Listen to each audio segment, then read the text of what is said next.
When you hear the terms psychopath and sociopath, what comes to mind? Some people might think of people who commit violent acts with no remorse. While this can be true in some cases, this does not reflect everyone with the conditions. So with that said, here are 5 ways to tell sociopaths and psychopaths apart and how they're diagnosed. Let's start with how a psychopath or sociopath is diagnosed.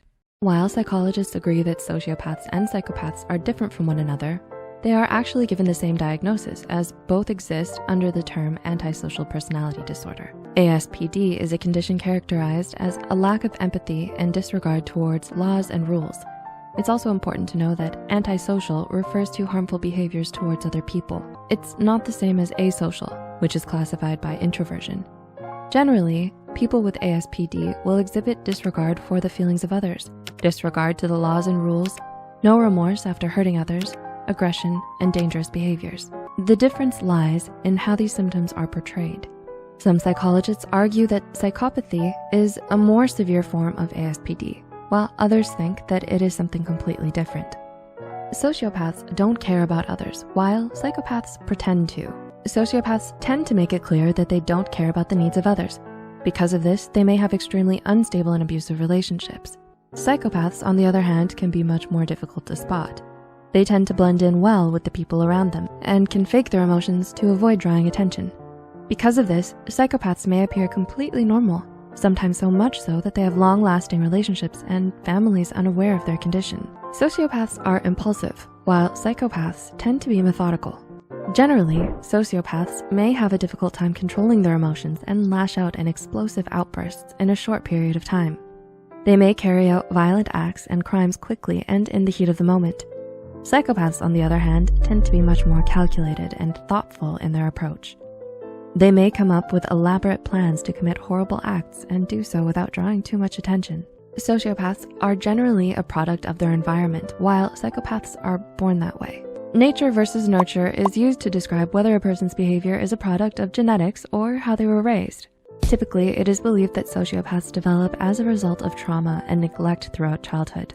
Psychopaths, on the other hand, are believed to develop as a result of genetics and less so from how they grew up. Simply put, sociopathy is believed to be learned and psychopathy is inherited. Sociopaths can feel empathy in certain situations, while psychopaths cannot. Some psychologists believe that sociopaths can feel empathy towards others in certain situations due to the learned nature of their condition. However, this can be inconsistent and may only be present in specific, isolated instances. Some would argue that sociopaths have a sense of right and wrong, just a weak one. Psychopaths, on the other hand, may not be able to feel empathy in any context and usually have no concept of right and wrong. Sociopaths tend to be unstable, while psychopaths are stable. It can be easier to spot someone who is a sociopath due to the impulsive and aggressive nature that they tend to display. Their behavior may be bold and show itself in their chaotic relationships. As psychopaths are more methodical and calculated, they show fewer signs of abnormality. They can also be extremely manipulative and charming, which fools people into thinking that everything is ordinary, while sociopaths tend to live on the fringe and avoid education. Psychopaths may become highly successful in their fields. While psychopaths can develop mood disorders like depression, they tend to have a high level of control over their emotions. So, did this video shed some light on the differences between sociopaths and psychopaths? Psychopaths and sociopaths are similar, but are not the same, with many contrasting personality traits. It is important to know that anyone with any kind of ASPD is capable of receiving treatment, and receiving the proper help can make a difference. Let us know what you thought on this topic in the comments. Please like and share it with friends that might find insight in this video too. Make sure to subscribe. Thank you for watching, and we'll see you next time.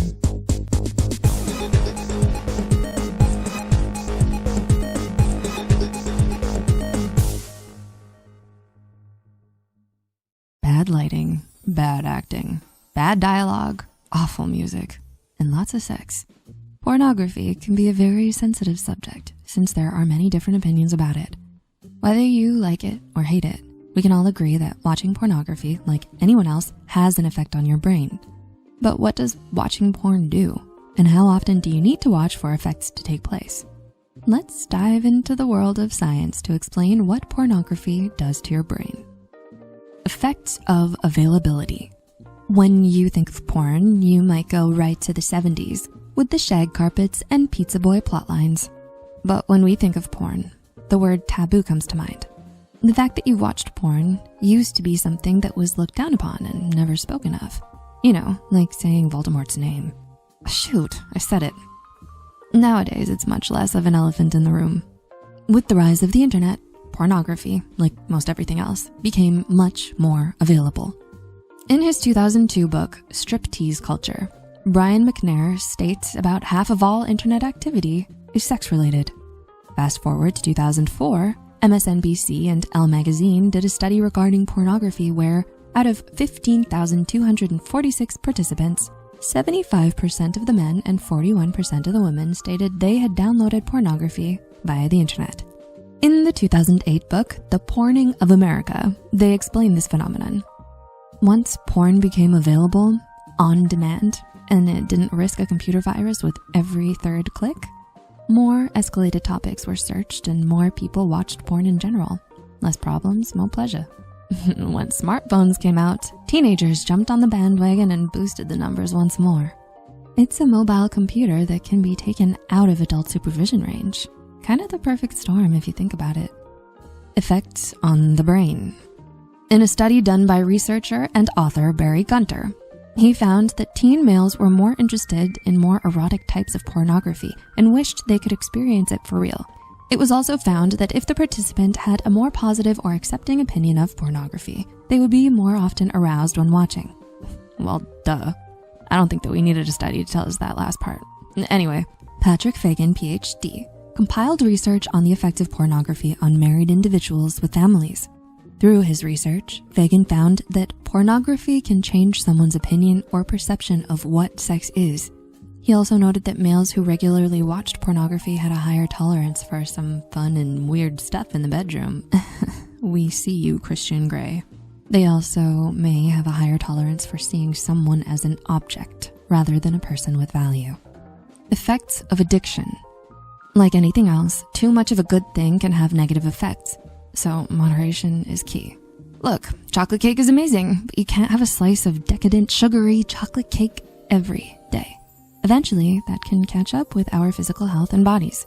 The same thing can happen with your mind. In 2015, a group of researchers stated, frequent pornography exposure hasn't been fully studied, so there may be a lot more to the picture than what we know now. In 2011, Donald Hilton Jr. and Clark Watts did a study on pornography addiction. They found that the brain activity produced by cocaine addiction was identical to brain activity from pornography addiction. A similar study was done in 2004 with methamphetamines and had similar findings. So, your aunt with a shopping addiction who's always ordering off Amazon or home shopping networks all at the same time, her brain might look a little something like this too. It's not all bad. We know that there's limited information on the subject, and the majority of it sounds really awful. So Gary Wilson came out in 2016 to remind us that we can't just say, oh, you watch porn, you see people as objects and are a trash human. No. Pump the brakes, baby cakes. He found that the times we saw more extreme negative effects from pornography overuse, that the same person also showed evidence and indications of mental illness. So there may have been other reasons as to why this person justified negative sexual preferences with pornography. Also, in 2016, another study was done regarding acceptance of pornography in marriages. So for the rest of us, how do you feel about your spouse watching porn? In this study, it was found that the majority of the couples didn't mind their spouse watching porn when they both engaged. Maybe not necessarily in the same room at the same time, but you get it. Specifically, wives in the study felt positively towards pornography, as it's a way for them to gauge sexual satisfaction. You see something you like, you try it out. Might be a good time. Pornography can still be a sensitive subject to some, but to others, it may be a part of their relationship or their self-care routine. No matter what our experience or relationship with porn is, one thing is for certain. If we consume it, it can affect our brain in some way. Have you noticed any changes in yourself after watching porn? Has watching pornography helped your relationship? Let us know in the comments below. See you next time.